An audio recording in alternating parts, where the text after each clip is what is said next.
Nyt on saavuttu Destination 3. Ja mä menen syömään pian banh miin, eli paikallista herkkua. Ja siitä luultavasti jengi tietää, että nyt ollaan Vietnamissa.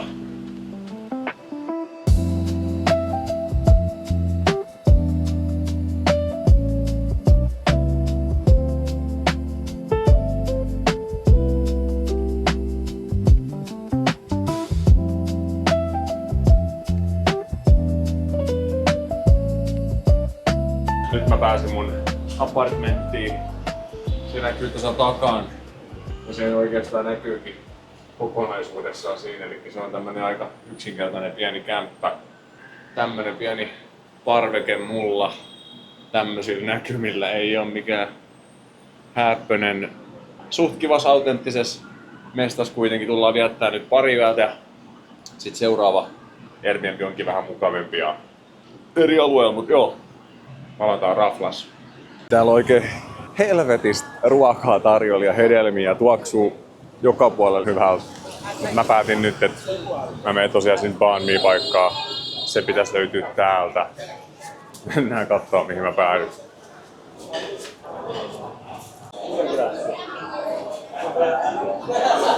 Saigonilaista red-olutta. Hetkinen, ei tää oo kyllä red-olut, no en tiedä, ehkä on. Mutta ei siinä ainakaan lue red-olut. Ja sitten tilasin Original Banh Mi.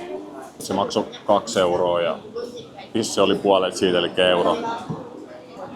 So far so good. Vietnam tarjoaa hyviä tuoksui ja paljon meteliä. Ja jotain tämmösiä karvallisia lihajuttuja, en tiedä. Banh Mi oli erittäin hyvä. Ja nyt mä katson vähän mitä näitte markkinastriitiltä saa. Tarvii tämänkin kerran kävellä läpi.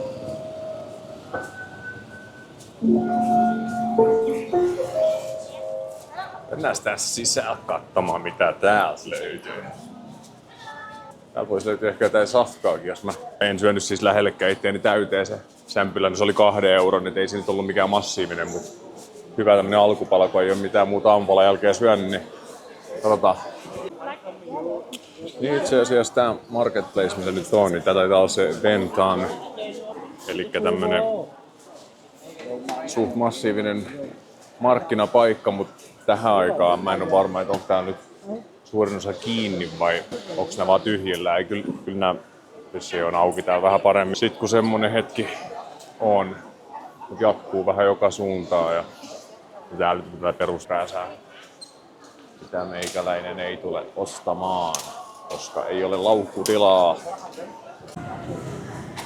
En mä jaksanut pyöriä siellä markkinoilla yhtään sen enempää, kun oli pakko. Eli yhdestä välistä sisään ja toisesta ulos. Ja sitä mä naureskelin, kun toi noin Nepali ei ollut vielä tullut fjällravenit, mutta Vietnamiin ne on löytänyt tiensä. Nopealla googlauksella ilmeni, että fjällravenilla on tehdas Vietnamissa. Mä päädyin ostaa pari reppua 5 euroa kappale ja jälkeen ekstensiivisen vertailu suomalaisen vastineen kanssa mä sanoisin, että ne on tullut suoraan tehtaalta.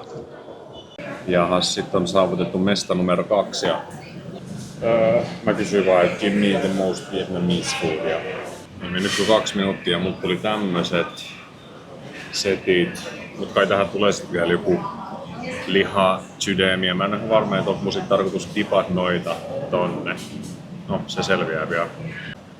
Ja mä päädyin tekemään niin, että mä otan vähän nudui tosta noin, heitän ne tähän lihojen päälle ja soosia ja sit nappaa vähän chopstickseilla ituja ja chiliä. Ihan toimiva konsepti.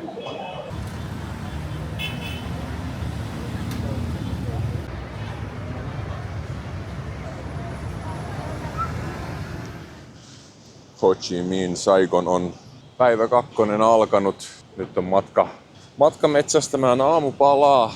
Täällä on aika paljon jotain semmosia egg coffee mestoja. Niin mä ajattelin, että mä käyn testaa semmoista. No niin, mä sain nyt tän egg coffee. Mielenkiintoinen, kylmä. Ja sit mä otin avocado toast. Katsotaan miltä tää maistuu. Okei, mun on pakko sanoa, että tää kahvi on ihan vitu hyvää. Ja mä en oo mikään kahvi-ihminen. Kyllä jos nää jossain vaiheessa tulee vielä Suomeen, oli kyllä aikamoinen kokemus. Katsotaan miltä tää maistuu. Tästä nyt ei oo mitään spessua. Ja kuvaaminen siellä ravintolassa jäi nyt vähän vähäisellä, koska mut laitettiin samaan pöytään semmosen amerikkalaisen miehen, joka oli New Yorkista, Evan. Ja mä olin niin kiinnostunut hänen elämästä, että vlogaaminen jäi. Joo, nyt mä luulen, että mä menen hetkeksi takas käymään kämpillä ja katsotaan mitä sit keksitään. Mulla olisi nyt kerrottavaa, että yksi mun haaveista on jälleen kerran saatu toteutettua. Nimittäin mä olen miljonääri. Tota vitsi ei varmaan kukaan koskaan kuullut. Mut näin se nyt vaan on. No niin, me sovittiin Evanin kanssa, että mennään tänään kattoo War Remnants Museum. Kertoo vähän tosta Vietnamin historiasta ja etenkin keskittyy tohon Vietnamin sotaan. Hetkinen, oliko se sit joskus 70- vai 80-luvulla, en ole ihan varma, mutta ehkä mä tiedän pian vähän enemmän. Katsotaan.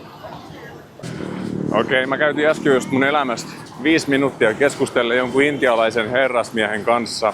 No, mä tiesin heti, että tulee päättymään siihen, että se pyytää rahaa. No, mulla ei semmonen kiire, niin mä ajattelin, että okei, annetaan sille nyt tässä pari minuuttia aikaa. Ja se kysyi multa peruskysymyksiä, että mikä mun nimi on, miten se kirjoitetaan, mikä mun ikä on, mun 5 lempimaata ja lempiväri. Ja se kirjoitti ne lapulle ja se antoi sitä ennen mulle lapun käteen rytättynä. Ja sitten tehtiin jotain klik hommelei ja hän sanoi, että mulla on tosi hyvä karma ja mä tulen elämään pitkän elämän ja mun sydän on puhdas. Sitten tosiaan mä sain vihdoin tässä vaiheessa avata sen lapun mun nyrkistä ja siinä oli tosiaan ne samat informaatiot. Mä olin, wow. Sitten hän avasi lompakon, niin kuin oletettu. No kun mä kuuntelin hänen aikaa, vei häneltä pari minuuttia, niin mä ajattelin, no kai mä voisin siihen 100 tonnia laittaa, 2 euroa, 3 euroa. Itse asiassa tuntuu nyt aika tuhlaukselta. Se sanoi, että this is a very small money. Now you have bad karma. Ja että seuraavat 2 lauantaita tulee olemaan erittäin epäonnekkaita mulle. Katsotaan, miten käy. Mä sanoin vaan hänelle, että damn, että toivottavasti mun karma ja hyvä elämä nyt jatkuu samalla lailla. 2 minuuttia sitten hän sanoi, että mulla on hyvä ja karma ja puhdas sydän ja niin poispäin. Niin vähän harmittaa, että se nyt kääntyi tommoseksi. Nyt mä olen taikauskon vallassa täällä näin.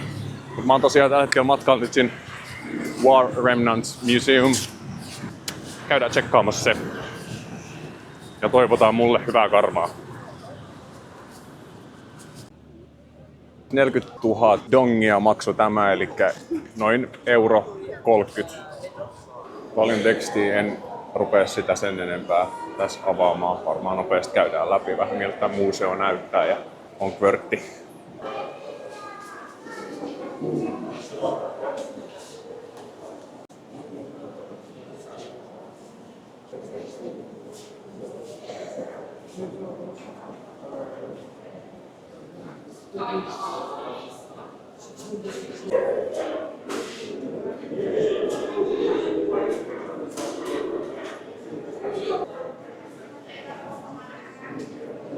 Eli tää oli nyt se orange effect, eli tämmönen kemikaali, mikä sit aiheutti syntymävirheitä, miksi niitä kutsutaan. Ja näitä ihmisiä näkyy itse asiassa kaduilla aika paljon, kenellä on esimerkiksi kädet puuttuu tai on selkeitä semmosia epämuodostumia tapahtunut. Meiltä napsahti valot pois ja nyt ollaan sit Salaman kanssa kattelemassa vähän. Mielenkiintoinen. Koko rakennuksesta taisi kuuluva klikkiä. Pian on kuuma muuten. Vähän semmonen fiilis, että Evan ja mä lähdetään vetämään pho-keitot, koska kumpikaan ei ole sitä vielä Vietnamissa päässyt syömään. Mä tein pian esitutkimusta herrasta, kenen kanssa olen, ettei hänellä nyt ole mitään suurempia syytöksiä taustalla, mutta pistin Googleen hänen nimen ja sieltä löytyi Hinge. Hän oli New Yorkin 12 tavoitelluin bachelor ja katsotaan, jos me saataisiin pieni kommentti häneltä siitä.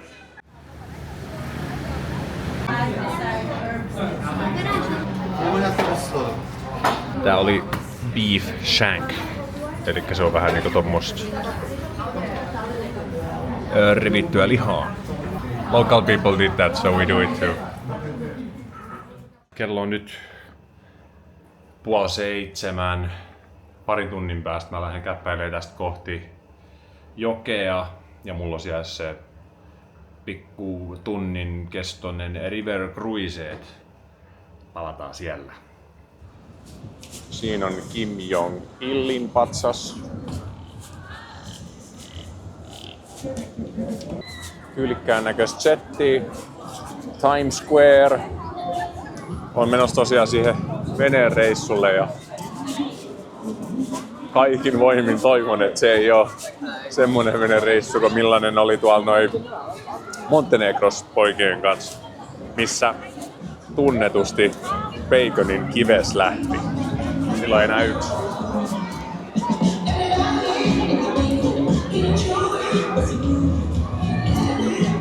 Ja täällä on joku We Young 2025, but me no Young 2025 anymore, eli mä lähden eri suuntaan.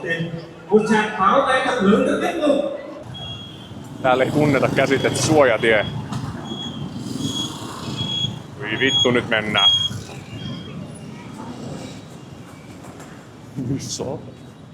Se olikin helpompi kuin mä luulin.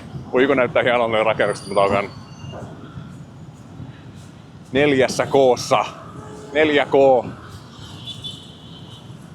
Woo! Tänne mä tuli Saigon Water Bus. Se ei oo kyllä Saigon Water Bus, mihin mä oon menossa, mutta se on joku Saigon Water Bus. Tässä on Kim Jong-un takana. Niin tää kohta on kyllä yksi siisteimmistä so far Vietnamissa. Mä en osannut yhtään kuvitella, että Vietnam on näin kehittynyt.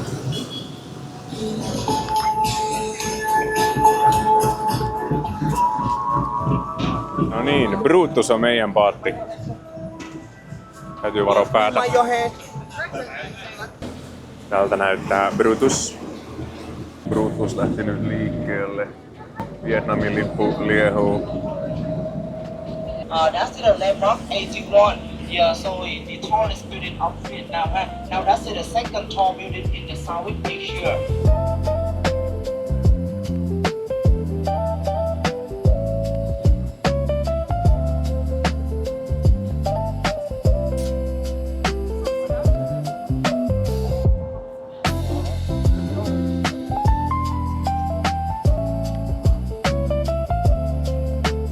Tämä on fantastinen konsepti kyllä. Luetaan vaan QR tosta noin ja puhelimeen kanssa laitetaan.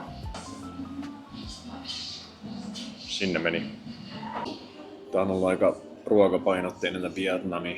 Saa nähdä mitä kaikkia mä sisällytän tähän vlogiin, koska muuten eihän tää ole paljon mitään muuta kuin meikäläinen leikkimässä chopstickseja, nauttimassa ruokaa ja making you guys jealous. Vittusi kuljetaan. Okei, jos Phuketissa tultiin siihen lopputulokseen, että käytä rahasi johonkin fiksumpaan, niin tässä on hyvä tilaisuus käyttää se Vietnamiin. Nyt on aika mennä Vietnam Airbnb numero 2. Mä toin mun kamat tähän 1997 Premium Laundry. Maksoin siitä 190 000 dongia, eli mitä se sitten tekee? No se on varmaan joku 6 euroa. Et 4 tunnissa saa tulla hakemaan vaatteet taas näin kuivina, pakattuina. Tässä on tämmönen... Tää tuntuu olevan vähän niinku tämmönen Japanese town, eli paljon japanilaista ruokaa ja baaria. Niin tsekataan tää synkkä katu läpi.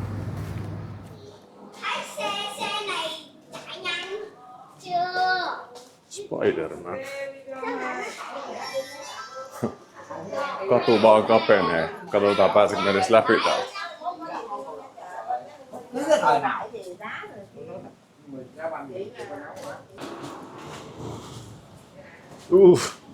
Hyi vittu.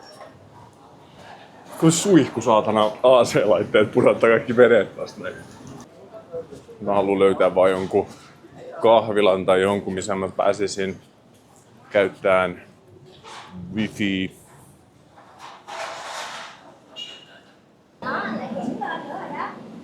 Fuji. Olipas kiusallinen hetki. Mä aloitin kuvaamaan ja 3 naista hyökkäs kimppuun. Sanoin vaan, et en mä halunnut kuvaa teitä. Ja sit totta kai alettiin tarjoamaan hierontaa ja kaikennäköistä. Kyllä on ihmisiä ammatit täälläkin. Coconut coffee with oat milk. Pakko myöntää, että kyllä kahvi on ihan hyvää, kun sitä osataan tehdä ja se on tehty hyvin. No niin, mennään kattoo tää. Tää pitäisi olla vähän mukavempi, vaikka tää lupaasu saattaa vähän hämätä. Mun ovi on 4. kerroksessa.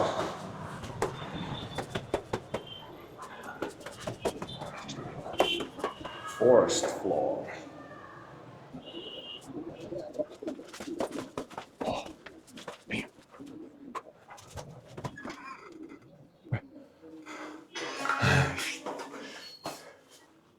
No niin, lukko auki. Jatkuu.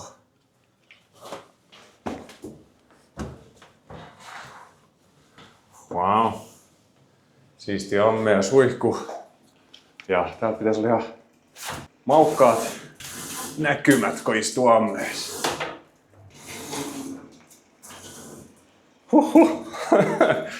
Tässä on kiva ottaa aamukylpy. Ja ilta ja päivä. Koska meikäläinen ainakin on hiesmärkä pitkälti 24/7 täällä. Tää on tämmöset niinku kontti tuosta naapurissa ketään. Aika tyylikäs. Nyt tarvii saada toi pahis päähän. No niin, tässä on aika pitkälti se syy, minkä takia mä tähän kämppään halusin.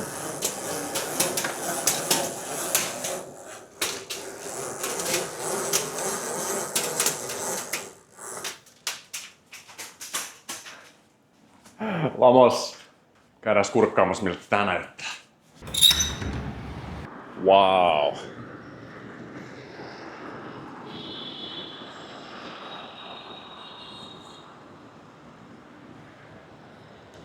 Eiköhän tässä kelpaa 3 päivää vähän paistatella. Ja tuossa naapurissa muuten on joku, mihin mä koputtelin äsken.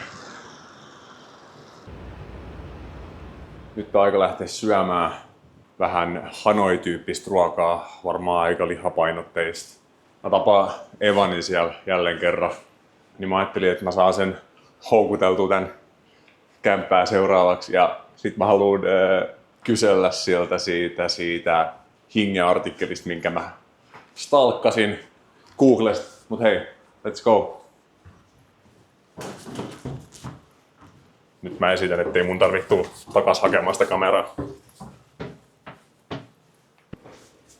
Nyt on tämmösiä paikallisia spring rolleja, katkarapulla. Lemongrass chicken. Odotetaan edelleen meikäläisen ruokaa. Yeah, if you can show me, can I film? Okay, you can hit some. Okay. Hit some. Dips on there, Yeah, alright. you. Nice. Yeah, this is wonderful. Right, you You're ordering better than I do. You roll. Okay. Okay, thank you. Kind of like making sushi roll. Yeah, beautiful. Have you ever made? Yeah, I love it. Yeah. You too? Yeah, I've done it. You make beautiful. I am sorry. No, don't worry about it. Okay, thank you. That's good. Okay, Thank you so much. Enjoy your meal. We will for sure. No niin, eli tämmösiä rolleja meikäläinenkin yrittäisi tuoda. So that's what I did. So Skittles is it. Not my favorite. Yeah, I mean, that's why I made that face. I figured They're not like, great. sounds so American to eat Skittles What do you and like? fall asleep. Horrible?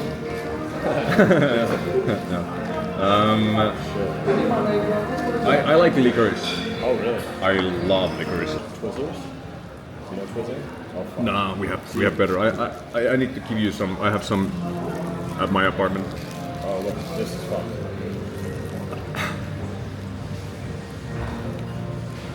Yeah, well, first one is always the hardest one. What are these called in English? Bean sprout. Bean sprout. Bean sprout. Yeah. See if you can make it better.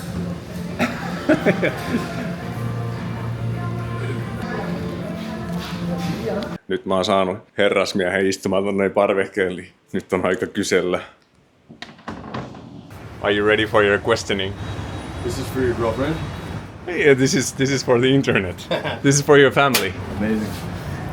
Yeah, so I did some digging on Evan, whom I met yesterday morning. Yeah. By coincidence, when we were placed in the same table having breakfast. So then I did some digging later on that day, and I found out that the man I was sitting across is actually 14th or 12th most desirable single in New York City. So That was in 2016. yeah, some how time did, ago. how did that change your life, Evan? A lot more dates, but I'm still single. Well, that settles our interview then. But I just wanted you to have your own little segment in this vlog. Wonderful. Yeah, it's been wonderful to meet you, Yeah, and likewise. I really hope we'll Yeah, we meet should. again. And Made my experience much nicer. Yeah, having for someone sure. to spend time with. all right. Yeah. Sinne meni nyt takanani näkyvään Sheraton hotelliin Evan nukkumaan, koska hänen lento lähtee kohti kotia huomenna. 3 päivän päästä on jouluaatto, ja jouluaattona meikäläinen kohtaa koitoksen, nimittäin matkustan bussilla mun seuraavaan matkakohteeseen. Mutta mä en silti kerro vielä mikä se on. Varmaan tältä päivältä saattaa vlogailut jäädä sikseen, koska mua surettaa, että nyt mä oon taas yksin ilman minkäännäköistä ystävää. Mut that's life. Nyt mä menen takas mun hotellihuoneeseen, koska mulla on vitullinen paskahätä. Toki ehkä kameralle on kivempi sanoa kakkahätä. Pitää kävellä pian niinku meidän ukasilla, että puristaa perseposket yhteen ja luottaa siihen, että kiristys- ja puristusvoima toimii. Mut hei, nyt mun täytyy lähteä kävelemään. Tää on kyllä aika upeeta. Airbnb. Mä haluan vielä näyttää tän kertaalleen. Ihana valaistus, hyvä ilmastointi, tummat sävyt, cozy. Ja kattokaa tätä.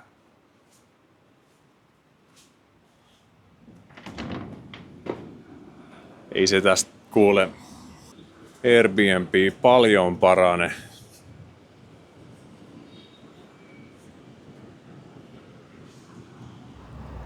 Joo, mä luulen, että mä chillailen aika pitkälti tän sunnuntain ja pistän Netflixin pyörimään telkkarissa ja otan mukavan asennon ilmastoinnin alle. 32 tuumaseen flattiin, Netflix pyörimään ja kiikarit käteen. Joo. Ja muistakaa, jos nostatte Vietnamissa rahaa, käyttäkää VP Bank. Ei ole ylimääräisiä kuluja niissä automaateissa. No niin, kello lähentelee aamu 9 ja mä oon tosiaan matkalla nyt. Tässä mun lähellä on tämmönen saareke tai maapläntti, missä on vähän enemmän sit toi noin kasvillisuutta. Tai ainakin Google Mapsista se näyttää vihreältä. En oo tehnyt minkäännäköistä esityötutkimusta niinko ikinä. En mä ikin muutenkaan ihan hirveästi näistä paikoista mitään osaa kertoa. Mä menen tämmöseen Tanda Peninsula. Mä pistän tähän johonkin kartan, niin ymmärrätte minkä näköisestä paikasta. Aika semmonen remote location tavallaan 25 minuutin ajomatka päästä. Mä ajattelin, jos näkyis vähän semmoista aitoa kylää vietnamilaista. Ja sit mä luulen, että mä menen kalastamaan. Koska mä näin yhden kuvan, missä joku kalasti ja sillä oli bisse kädessä, näytti aika chilliltä. Niin katsotaan. Joo, mä olen nyt saapunut tänne. Helvetin kapeita teitä. Eikä oo muuten turistia lähemaillakaan. Herra on tää kalas. Toivotaan, että sä nappais just jonkun. Jaha. Jatketaan matkaa kohti mun kalapaikkaa.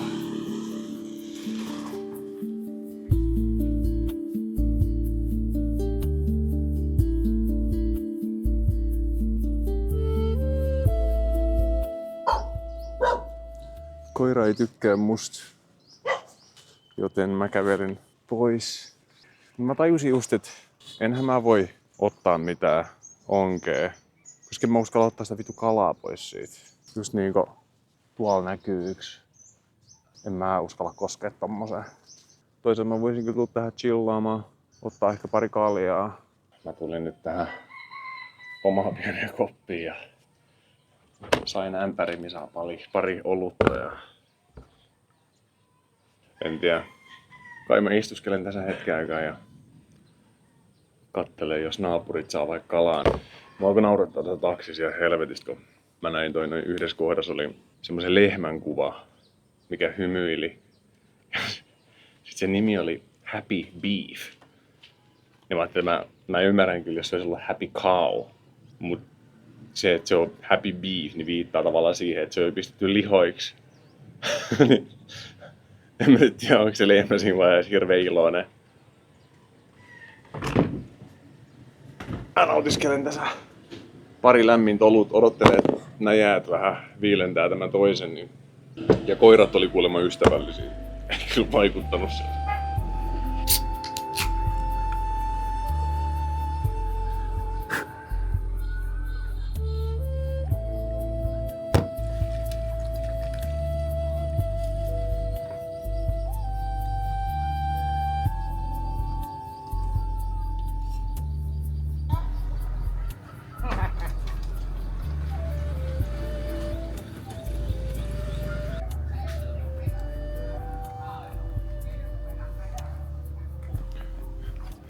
Paljon näitä koiria täällä on näin vapaa, niin ne ei tunnu ihan hirveästi tykkäävän musta. Tai en mä tiedä, vähän tulee niinku Mä ajattelin, että mä voisin löytää joku kahvila ehkä jossain tai syötävää. Mikä saattaa olla toki vähän riskiä ehkä täällä, mutta life is full of risks. No niin, mä alan lähestyä sitä kahvilaa, parit koirat ohitettu. Ihan chilleinen taitaa olla. Tää on vissiin nyt olevina se kahvila Google Mapsin mukaan. Joo, on siellä joku näköinen kahvila. Mä en tiedä miksi tai mitä mä odotin, mutta onkohan noilla wifi. Mennään katsomaan, jos pääsis edes kusella käymään.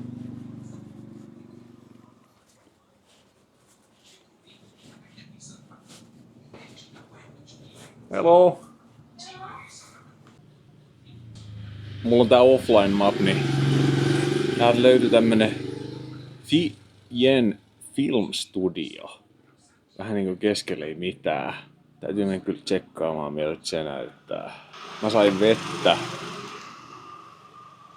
Vessaa en vielä löytänyt. Tää on kyllä niin hiljainen paikka, että mä voisin periaatteessa varmaan mennä vaan johonkin nurkantaan ja relieve myself, mut ehkä mä en tee sitä kuitenkaan. Kyllä mä selviin. Filmistudiolta toivottaa sitä vessaa. Siihen on tommonen vajaa kilsan kävely. Ja toivottavasti niillä on wifi, koska muuten mun pitää kävellä sit taas jonnekin. Ja ainut tapa, millä mä pääsen täältä pois, no on joko tietysti kävelle, mutta se on tuntien kävelymatka. Että mun tarvitsisi joku tää grabi saada jostain. Jos täältä vittu tulee ketään hakemaan, no se selviää.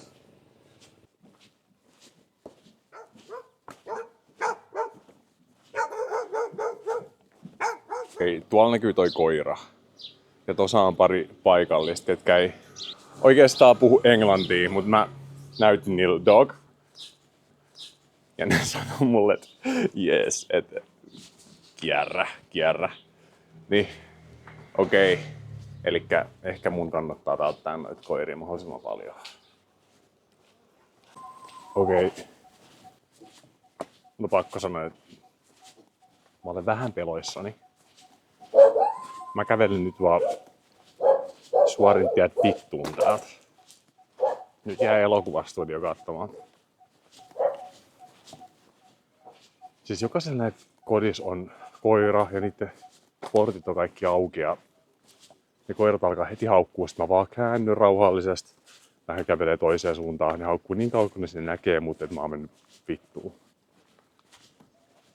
Takas sivistyksen pariin. Ikävä kyllä. Mua olisi kiinnostanut kyllä nähdä, mikä paikka se olisi ollut. Oh well. No niin, pari kilometrin jälkeen mä oon nyt päässyt takas tähän NS-pääkadulle. Ja nyt pitäisi löytää joku sen näköinen paikka, mistä mä saisin wifi, mut hirveän moni näistä ei näytä kyllä siltä.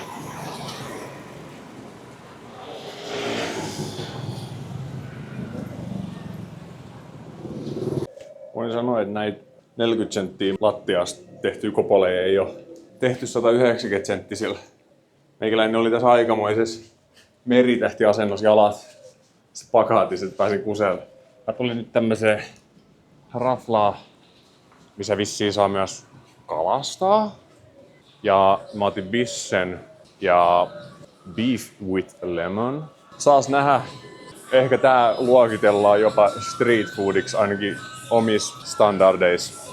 Ja joo, oli kiva siinä, niin katsteltiin sitä menuuta ja se selitti mulle just, että mitä ne on. Puhui ihan hyvää englantia. Meikäläinen vaan hikipisarat valuu siihen vitun menuun. Vittu sentään. No, eiköhän tästä hyvä tuu. Pääsee keinumaankin, jos haluu. No niin, ne laittoi ilmastoinnin pauhaamaan suoraan päin naamaa ja toi mun lihat.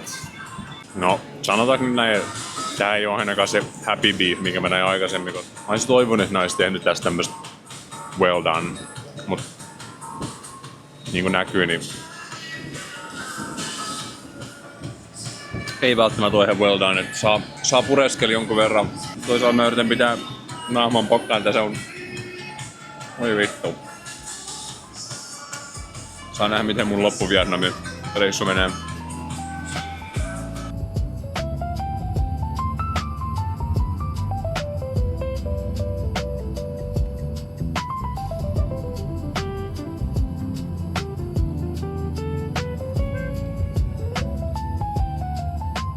No niin, mä tulin vielä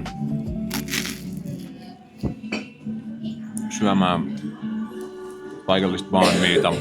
Ehdoton suosikki vietnamilaisesta safkasta. Ja tosiaan mä matkaan tästä skootterin kyydissä pian kohti Vinhomes Park. Se on semmonen puisto, ilmeisesti tosi moderni, imikoi kaikennäköisiä eri paikkojen arkkitehtuuria, esimerkiksi Central Parkiin. Palataan siellä ja mä luulen, että siihen onkin sit aika hyvä varmaan lopettaa Vietnam-vlogi.